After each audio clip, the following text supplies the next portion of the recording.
today I'm showing you the difference between ice dye and liquid dye and reverse dyes. So these are my final results. I'll walk through how I did each of them, and then we'll see up close and personal exactly how they turned out. This one right here is the liquid dye, and this one is the ice dye. So to keep it simple for this project, everything on the right will be the ice dye, and then the left will be the liquid dye. So just to put that out front. All right, so the first color I used was Tangerine. This is one that splits. This is like an orange that splits yellow. And here I am squirting on the Tangerine liquid dye. So I tried to make a match. So wherever I put the powder is where I put the liquid. It's hard to see the liquid, so hopefully that makes sense. The next color I used was Dragonheart. This one is green and it splits into different greens. The other thing I will say is I mixed up these dyes with 1 teaspoon of dye per 4 ounces, but just know that different dyes require different amounts. Sometimes I did twice that amount. Dharma is really good about telling you which is which. All right, so this color is Kingfisher.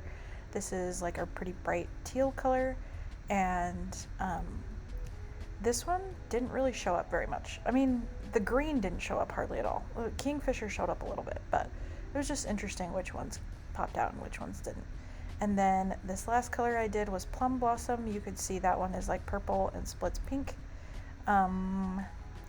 There wasn't very much Plum Blossom on this final result either. If you're curious about liquid versus ice on like regular tie-dye, I did that video as well. So very similar results in terms of what you get when you use liquid versus ice, but I wanted to see on reverse dyes if it stuck out more. So here I'm rinsing out. This one was the ice dye, and I know that because it didn't take me as long. The liquid dye always takes a little bit longer. So I rinse in cool water and then hot water, and then I do Dawn dish soap in hot water. Another thing I will say is I don't know why this final result had so much white space. I really don't. I asked my Facebook group people if they had any ideas, and a lot of them were saying they think I might have not rinsed out all of the white bright that I used to take the color out of these. I don't know. I wash them the same way every time, so I'm not entirely sure why that happened. Maybe that is what happened. Maybe I need to boil my out white bright to get as much out of it as I can. You can see here this is taking a lot longer.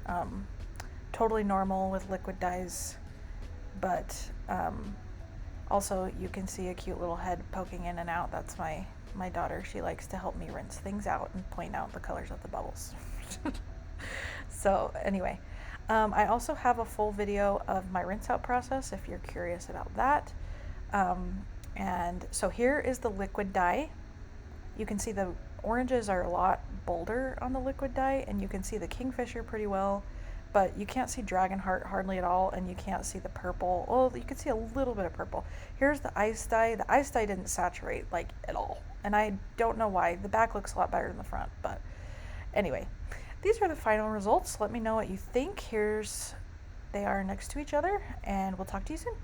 Thank you so much for checking out this video. If you have any questions whatsoever, please comment below. I love to answer all sorts of questions. Also in the link below, there is a free printable just for you, 12 of my very favorite folds. It's an ebook written out just for you.